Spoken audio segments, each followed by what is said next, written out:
এ দেখ, মেয়েটা কি কিউট না? কিউট তো আছে। কিন্তু আমার বেস্ট ফ্রেন্ড ও, ওর সাথে একটু সেটিং করি দে। এই দেখ দেখ দেখ, এদিকে যাচ্ছে, এদিকে আসছে। চল চল চল। বেবি ভীষণ গরম, এখান দিয়ে চলো। এই দেখো, এই জামাটা কালকে কিনলাম। কি ভাল লাগছে গো এটা তোমাকে পরে। ওই এটা এটা আমার গার্লফ্রেন্ড। হাই, তুমি এর সাথে রিলেশন এসেছো? তো 4 দিন হলো স্নান করে।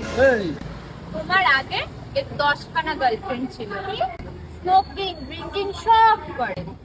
এই আরে আমি কিছু খাই না, আমি দুধ ছাড়া কিছু খাই না। খালি খালি তুই তুই করে। এই কার সাথে কথা বলছিস রে? আরে এই তো রিয়ার সাথে কালকে রাত্রিতে কথা হচ্ছে। কি হলো? আর রিয়া, তুই জানিস এই মেয়েটা কত বাজে? ব্লক দিলি। এখন আর কি করার হয়ে ওইটা নিলাম, কেমন লাগছে ভাই? আরে বাম্পার তো। হাই। আরে হ্যালো, তোমাকে না খুব মিষ্টি লাগে, তোমার নাম্বারটা দেবে গো। তোমার গার্লফ্রেন্ড হয় তাই না বেবি? প্রেমে চল হাবুডুবু খাই দুজনে চল